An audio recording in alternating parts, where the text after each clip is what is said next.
uh, Henderson-Hasselbalch equation, correct? Henderson-Hasselbalch equation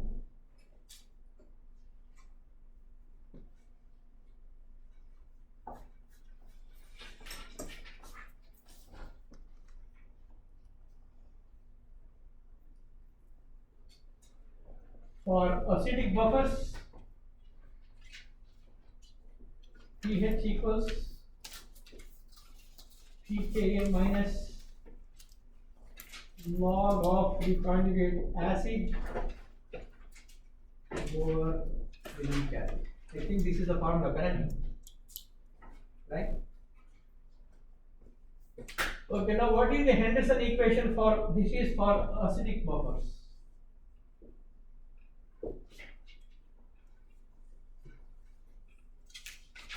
So now let me derive this Henderson-Hasselbalch equation for basic buffers. So now I'm starting with a weak base, ammonia, treat with water, and you are going to get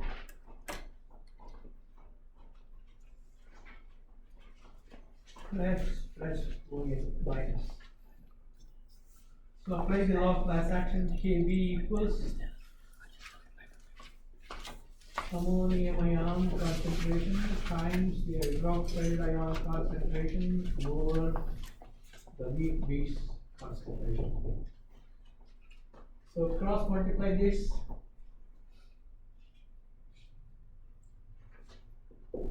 OH minus concentration equals Kb times ammonia over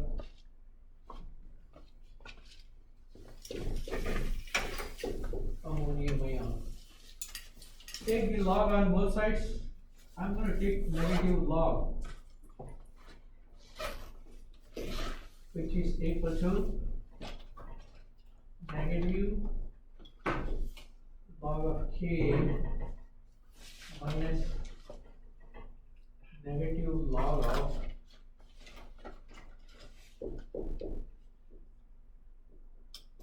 so you know this is a conjugate acid, correct? So if you write this is the base, that is the conjugate base. Then this is the conjugate base. This is the acid, and that is the conjugate acid. So now negative log of OH concentration is POH. Negative log, oh, this is Kb. This is going to be pKb plus negative log of that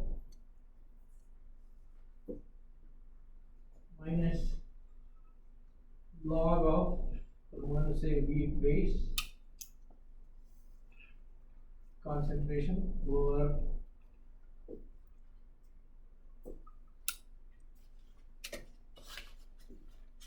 conjugate acid concentration.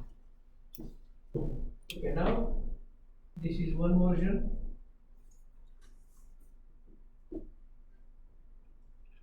POH equals, if you make it plus log of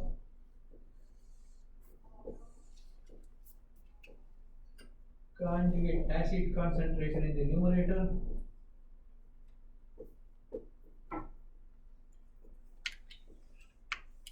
weak base concentration in the denominator. So this is Henderson-Hasselbalch equation for what? For basic buffers. Okay, now I will work out a problem. So it is up to you to choose which one is easier, okay? We can work out the pH in a complicated manner, and you can also determine the pH with the simple manner using Henderson-Hasselbalch equation. So now I will work out one problem, and then I will move on to the last piece of this chapter.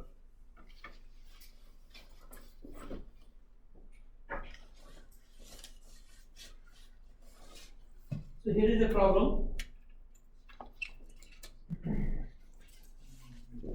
what is the pH of a buffer? You go ahead and write that. What is the pH of a buffer that has what is the pH of a buffer that has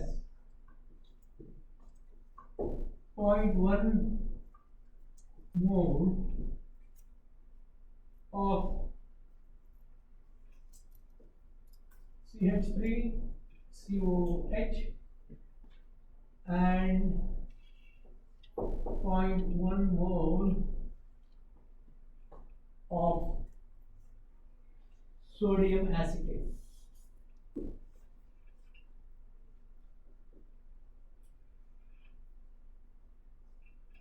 Sodium acetate in 1 liter of the solution that has 0.01 mole of sodium hydroxide. That's the first step. So the reaction is this: CH3 COOH plus H2O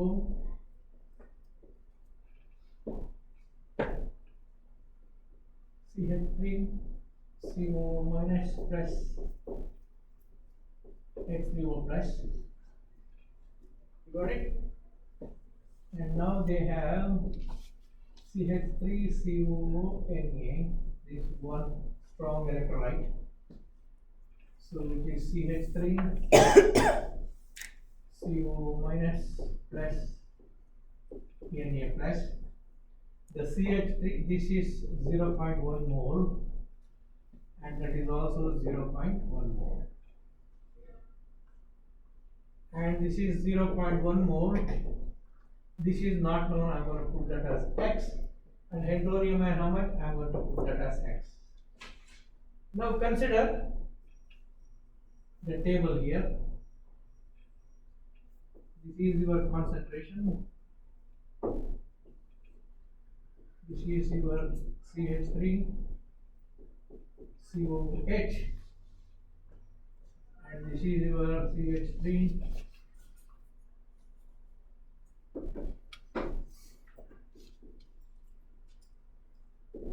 minus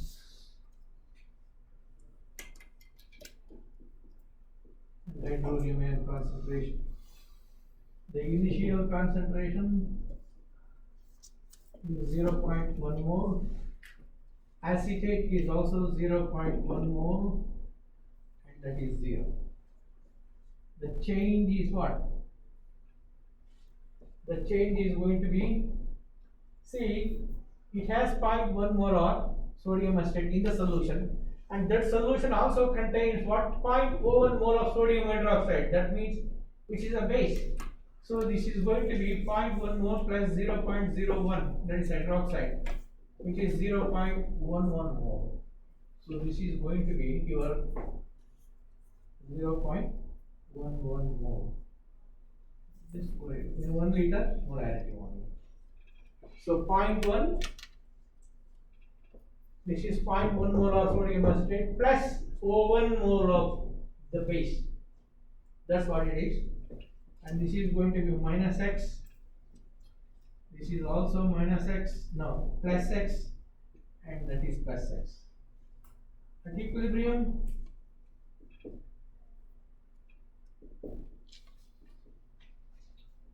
.1 minus X, 0.11 minus X, and that is X. No, this plus X. Applying the law of mass action, Ka equals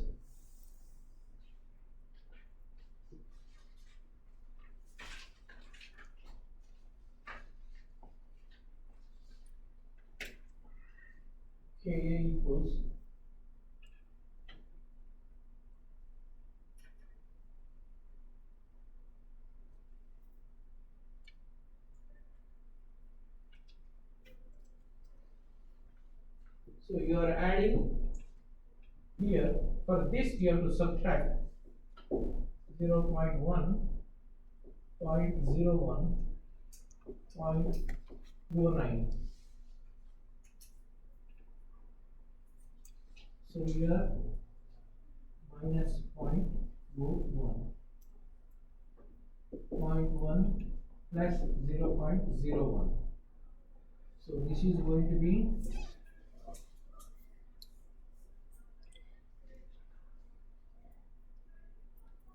0.09 minus x, and that is x. K equals acetate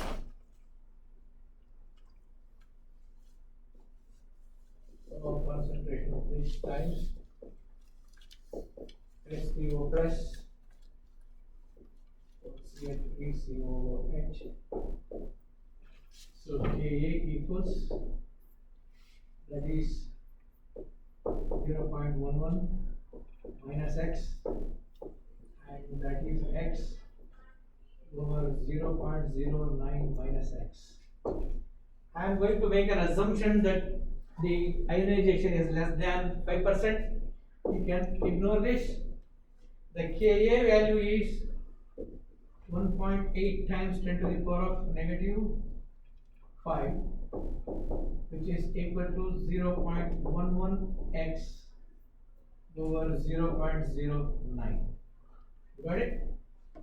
So 0.11 x equals, I would write directly 0.0000018 times 0.09 divided by, just write directly, x equals 0.11. If you simplify this, here, check that you are going to get 1.47 times 10 to the power of negative 5. So the x value is 1.47 10 to the negative 5. So now before we proceed further, we have to check the percent ionization, correct? So percent ionization equals,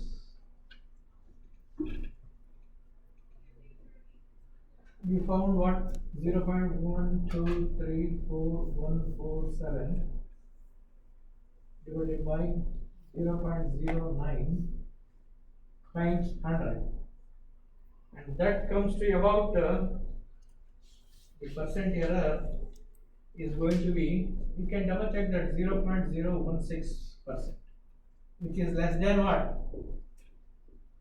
5%. Okay, it's agreed. So now so what is the value of x? Hydronium ion concentration equals, which is 0.00000147.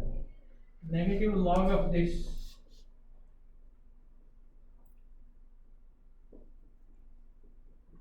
tell me, negative log of 0.000147. How much? That is your pH. Okay. So the pH turns out to be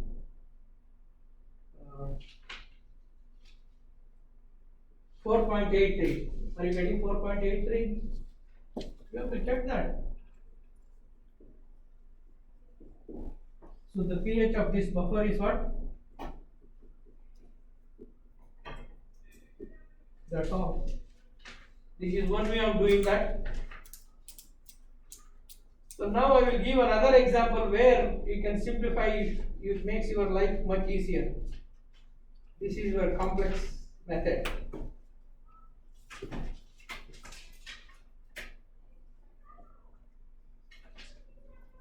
Okay, now we will. So the pH can be easily determined using your Henderson-Hasselbalch equation. So what is the pH of the buffer? What is the pH of the buffer that has 0.14 molar weak acid HF and its salt 0.01 0.071 molar. Salt is potassium fluoride. Okay. So the pH equals pKa. Is this minus?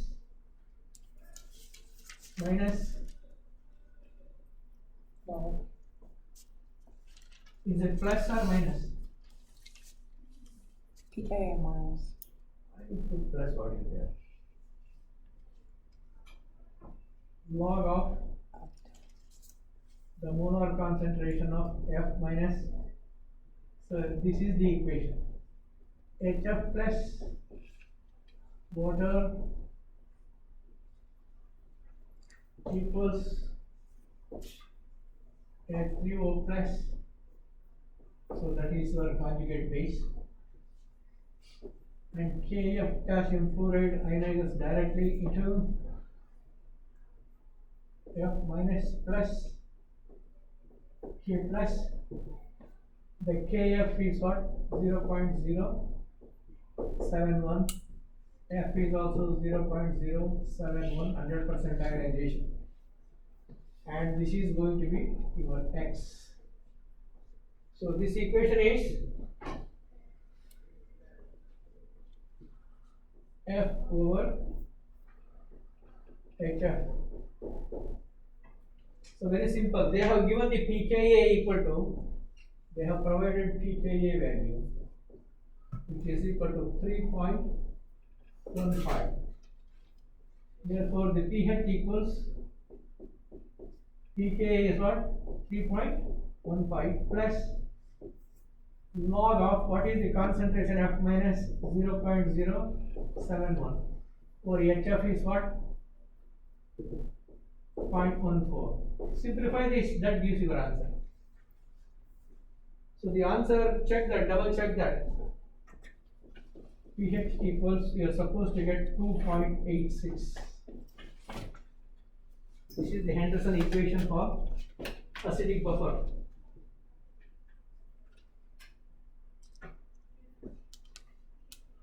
And I will work out another problem for basic buffer.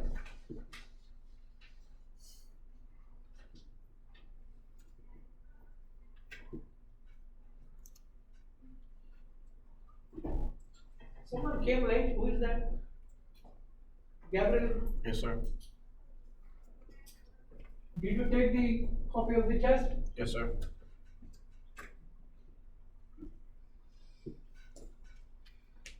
So Landry is not here. Yes, sir. Did you submit the test for me last week? I think I gave it to you on Wednesday before spring break. I came in here on Wednesday and turned Not in this the test. spring break. I think I don't find your Scantron or anything. Okay, well then. Yeah, because I think check your canvas. If there is no, points for the test in your canvas, then you are not submitted. Well, I know I got a 0, but I remember turning in a test the Wednesday prior to I have not spring lost break. anything. Just you can come and check in my office. Okay, I will. So I don't think you are Tedwell, right? Yes. Yeah, check the canvas. If it is not there, then it is not with me.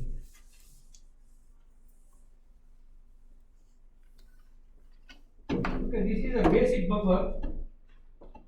The basic buffer consists of 0.5 molar ammonia.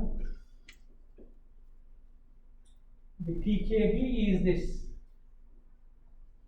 pKb is 4.75. And its salt, the conjugate acid, it is 0.2 molar. That one. So now you just find out the pOH here. For all basic buffers, you need to calculate pOH, which is equal to pKb plus log of the conjugate acid over the concentration of ammonia. So POH equals PKB is 4.75 plus log of ammonium is 0.2, ammonia is 0.5. You simplify this, that's the POH. It gives you POH. So I got that POH, double check that. Somebody, 4.35 I got. POH is 4.35, but they want the pH, correct?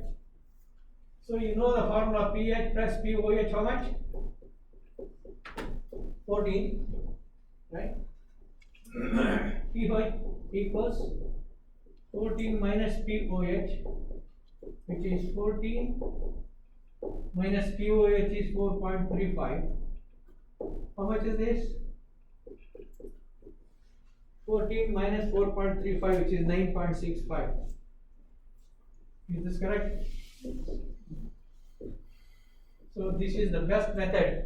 Using the Henderson-Hasselbalch equation, you can directly, in one step, you can calculate the POH or pH of a solution. Okay? So the next thing is, I'm going to go for, you have done titrations in general chemistry 1, correct? So acid-base titration. When you did that acid-base titration, you use some indicator to detect the point, correct? The change of color. So normally acid-base titrations in the estimation of acids or bases, we use an external agent which is an organic compound which is pH sensitive.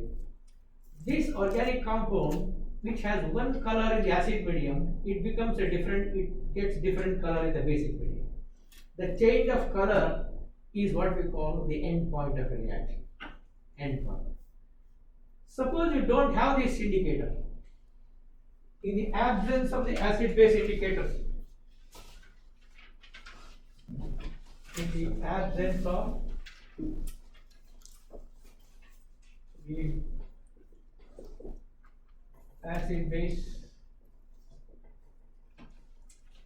indicators, the question is, can we still do acid-base titration? That's the question. Because when you do the titration in the presence of an indicator, if you say you are going to take one solution in a conical flask, another solution in a burette, when you start adding slowly solution from the burette into the conical flask, when you keep on adding very slowly with constant stirring, at some point of time there is a spectacular change of color in the conical flask, and that's where you stop. If you don't have this indicator, then you don't know how much to add, isn't it? You don't know. So when the reaction is complete, therefore for this the answer is yes. How? Using a pH meter. Measurement of a pH. Instead of change of color, you are going to set the titration attached to a pH meter. I think it should be somewhere there. I don't know.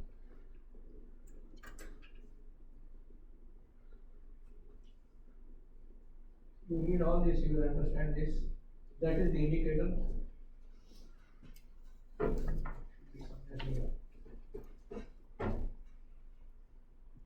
Yeah. So this is how you are going to set up. And if time permits, you will do an acid-base titration, pH titration. Okay. And this is your pH meter. That is your pH meter. And you are going to take one solution in a beaker, say hydrochloric acid, and you are taking sodium hydroxide in the burette. You got it? But you are not using the indicator. No change of color. So you are going to set up a table like this. Say you are taking 25 ml of, say 0.1 molar hydrochloric acid. So you are going to take in a beaker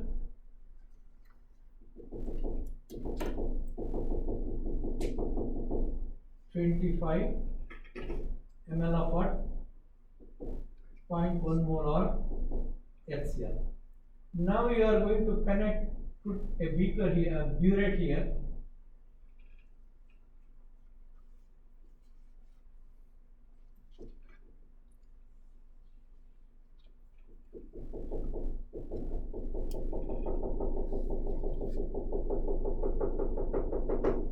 And you are going to put an electrode. This is the burette. This is, you can say it is a beaker containing acid. You know this, right? How your burette looks like, you know that, correct? Say this is 0, say this is 50. So now put an electrode here, pH electrode. You connect this to a pH meter. The pH meter is pH.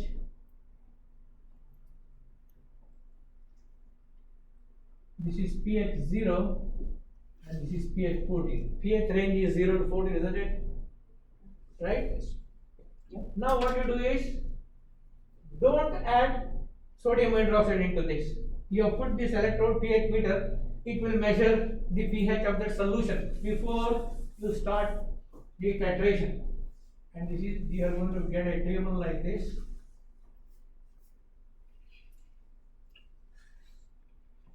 So this is volume of sodium hydroxide and that is pH. You got it? So now you have not added sodium hydroxide yet. The pH meter will measure, it will tell you the pH of this HC solution. Okay, when the volume of sodium hydroxide is 0, say pH, I'm going to say 2, just for our discussion. Got it? Now you keep on adding 1 ml, 2 ml, 3 ml, etc. So you are going to start with say 23.5, 24, 24.5, 25, 25.5, 26. So now 27, 28, say 30, 35, 40, 45, 50 like this. Okay? So now when you add 1 ml, stir it and the pH meter will give you the pH. You got it? So in the beginning, say 2, 2.1, 2.2. Say it goes all the way up to say 2.4, let us say. So now we say 2.8 and 24.5, say pH 4. When it is 25, say 10. Understand my point? Then 10.5, say this is 12. Then 12.0, 12.1, 12.2, 12.3. So these are the kinds of numbers you are going to get. I draw your attention here. When you reach this, from here, look at the rate of increase. The increase is very little, isn't it? In the beginning, the rise of pH, the increase of pH is very, very insignificant. But when the reaction reaches almost completion, there is a sudden jump like a supersonic jet. So look, 2.8 suddenly becomes 4, 4 becomes what? 10. 10 becomes 10.5. Then again it almost constant. So on the graph paper, when you plot a graph, the pH along the y-axis and sodium hydroxide along the x-axis, and say this is the type of curve you are going to get. Constant, then suddenly it goes up and then it remains constant. You got it? This is the shape of the pH titration curve. From this, you need to figure out what is the end point, at what volume of this, so the reaction was over, which is the equivalence point. So now this is say 0 to what? 14. And now this is the straight line portion, isn't it? This is the straight line. Find the midpoint here, midpoint of that. So in the midpoint, the pH here should be 7, and this is called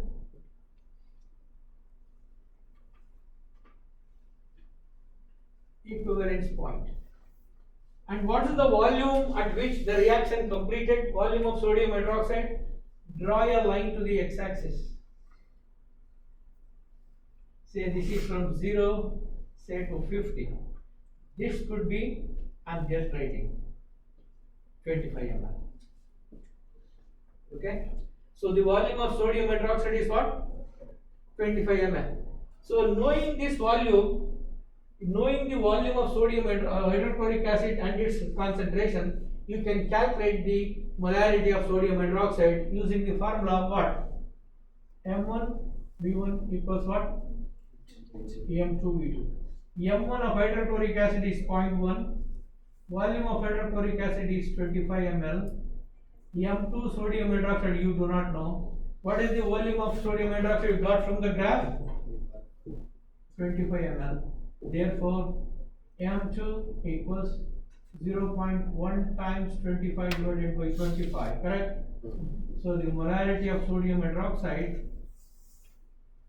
it is 0.1 molar. Okay? So like this, you can do titration. This is titration of a strong acid versus strong base. Strong acid versus what?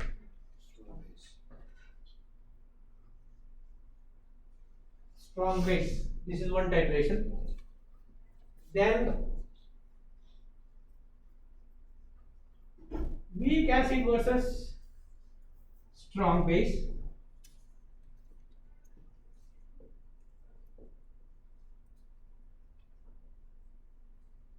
Weak acid versus strong base. Weak acid versus weak base. Understand? Weak base versus strong acid. There are so many possibilities that you can do the titration using this pH. This is called pH titration. Okay? So we can also do acid-base titration with the help of a pH. This is what we call a pH titration. Okay? Please read this. The details are there, and this is what exactly I wanted to convey. And then I will move on to the last aspect.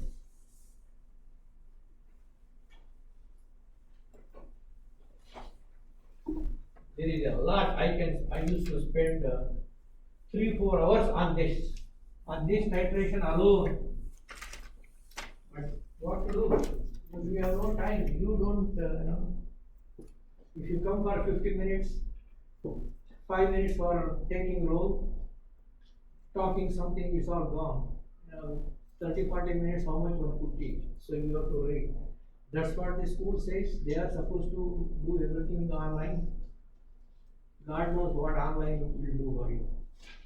I don't believe this in the online thing. It is destroyed completely. Okay, now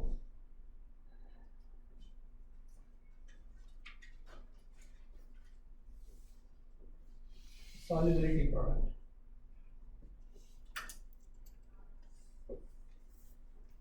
So it is a constant we call KSP.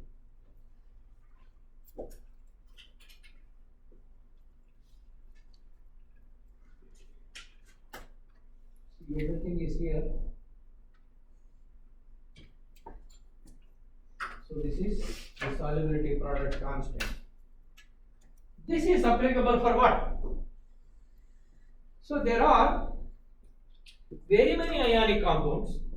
Ionic compounds means compounds containing cations and anions. Some are highly soluble in water. Table salt, for example. If you drop table salt into water, it splits. 100% ionization, it dissolves just like that, right? So many ionic compounds dissolve very easily in water. But there are some compounds, they don't seem to be dissolving in water. They don't. For example, if you take an ionic compound like lead chloride,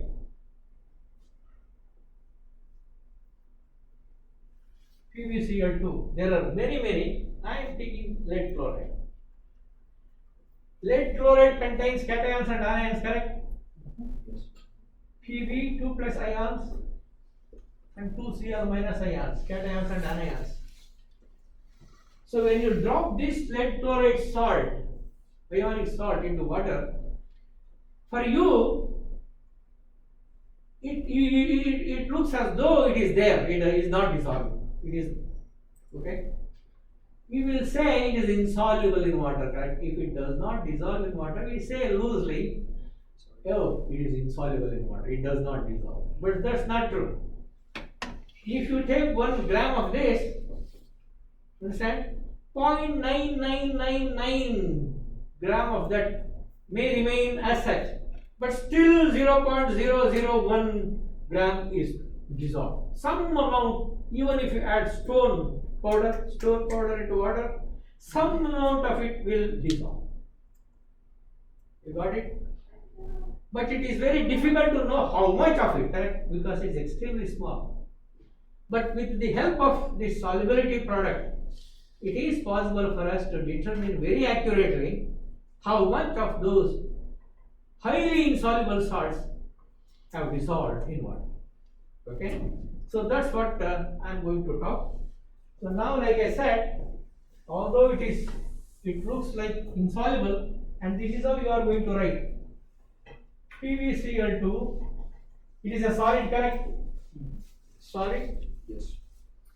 When you put this into water, like I said, it does not dissolve. Anything that does not dissolve, you are going to put a reversible arrow mark. And whatever that dissolves, you know, all ionic compounds, when they dissolve in water, they undergo ionization, correct? You know this. Whatever that dissolves, they split into ions. Assuming that some amount of it is dissolved in water, and then the dissolved ions will be in the form of what? Lead AQ, correct? Plus 2Cl minus AQ. You understand? Are you with me? Yes. Now, is this a reversible reaction? Is this a reversible reaction? Yes. Can you apply the law of mass action? Yes. Yes. So, this is equilibrium constant, right? K equals the concentration of lead times the concentration of chloride ion to the power of 2. Okay, over, look here, can you write this PbCl2 solid in the denominator? No solids, no pure liquids. You know that, right? In the law of mass action equation, the solids and pure liquids will never appear. Because on the left side, PbCl2 is a solid, therefore you are not writing anything, understand? Okay? And here, strictly speaking, this is an equilibrium constant. So instead of calling equilibrium constant, in this chapter, you put the subscript Sp, that is what we call the solubility product constant. The solubility product constant, okay? So, that what exactly I mean by Ksp. So that's what it is. Look at this. These are all ionic compounds. These are all ionic compounds. They dissolve insignificant, extremely small quantity of them are soluble in water. You got my point? How do you know? If you know the Ksp value for those salts in water, see these are barium fluoride, the Ksp is 10 to the negative 5th, correct? Barium sulfate, 10 to the power of negative 10. So between these two, which is more soluble? This one or this one? This is extremely smaller than that, right? Right. Correct? Therefore, small means less soluble. Right.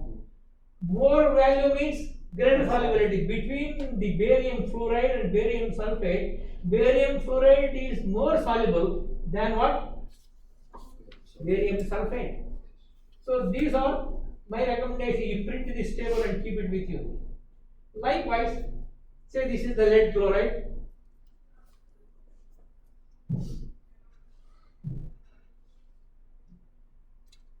So this is the lead chloride, correct? How much of that lead chloride is dissolved? The solubility constant value is this, correct?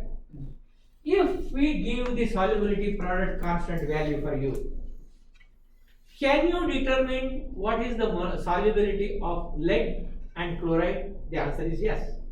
How? And this is what you are going to do. Again, draw a table. Correct? So this is your lead chloride, and this is your lead 2 plus, and this is your what? 2Cl minus, correct? Right? So now you don't know this. Can I put this as, instead of putting X here, instead of putting X, I am going to put this as what? Yes. Got it? And now I am going to put this as 2S. 2S. Okay, now KSP equals, what is the molar concentration of lead here? Yes. What is the molar concentration of Cl minus? 2s to the power of 2, correct? So KSP equals 4s squared plus 4s cube, correct? Are you following? 2s whole square 4s squared times sp is 4s cube, right? If I give you this, for example, what is the KSP of lead chloride? 1.17 times what? 10 to the 6th, correct? Negative 6, it is equal to 4s cube.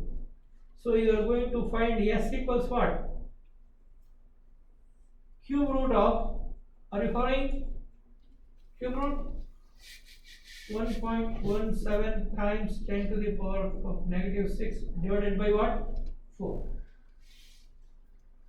So you got the value of s, isn't it? Right?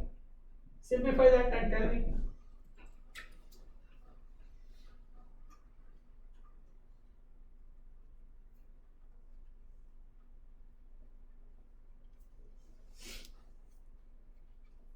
See here. Same thing.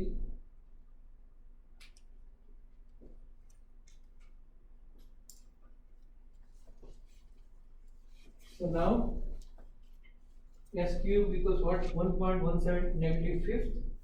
Is it negative fifth? Huh? Was it 6th or 5th? From the table.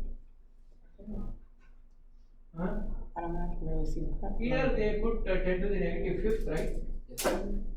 Why did I write 10 to the negative 6th?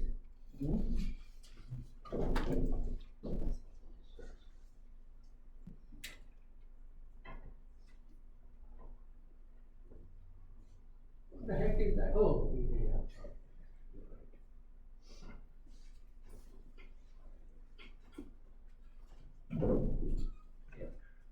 That's what it is.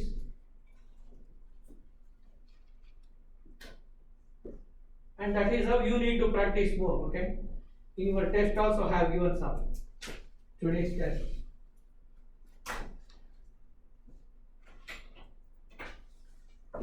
So did you get 1.43 10 to the negative 2? The solubility? Huh? S equals 1.43 10 to the negative 2.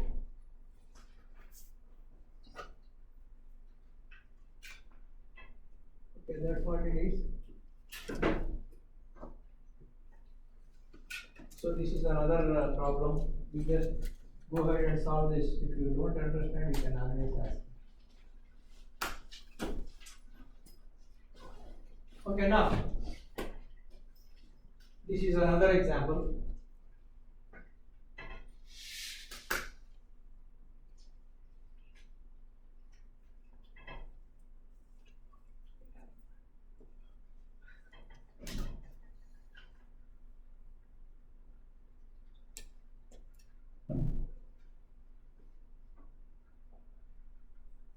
Go ahead and practice them. There are more problems they have given here. Okay, now my next question is this. What is the effect of pH? And what is the effect of the concentration on the solubility product constant? Okay, so this is complexation reaction. So you remember you did an experiment in the last class, verification of Beer's law. So the complex was what? You started with Cu2 plus copper sulfate solution, and you added what? Ammonia, right? Ammonia solution. Then so you got Cu NH3 4 times 2 plus, correct? This is your complex ion. Complex ion. Okay. Now can you apply the law of mass action? Equilibrium constant equals. In the next class, you will determine the equilibrium constant of a complex in the next class.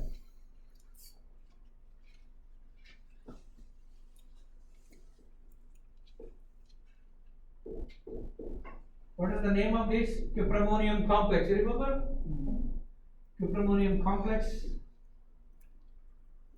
And this is the copper concentration. And this is your ammonia concentration. So now, on the solubility of these ionic salts, so here they call a complex is a species in which, what is a complex? A species in which there will be a central metal ion to which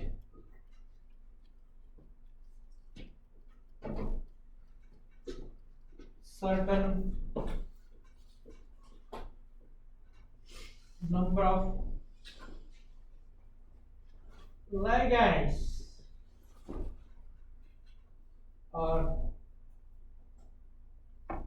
attached to it. Say it's going to be like this. A complex always looks like this. So the copper 2 plus will be at the center of a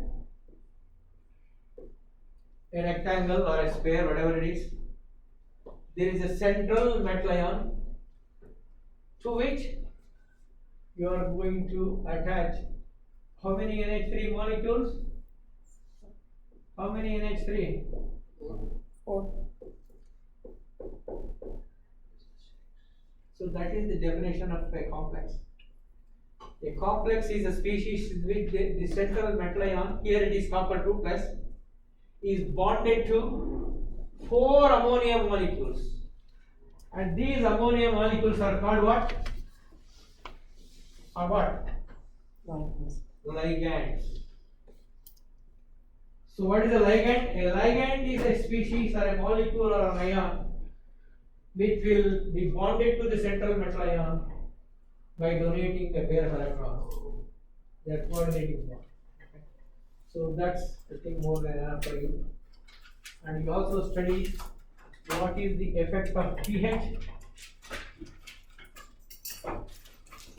on the solubility. Okay. Effect of concentration.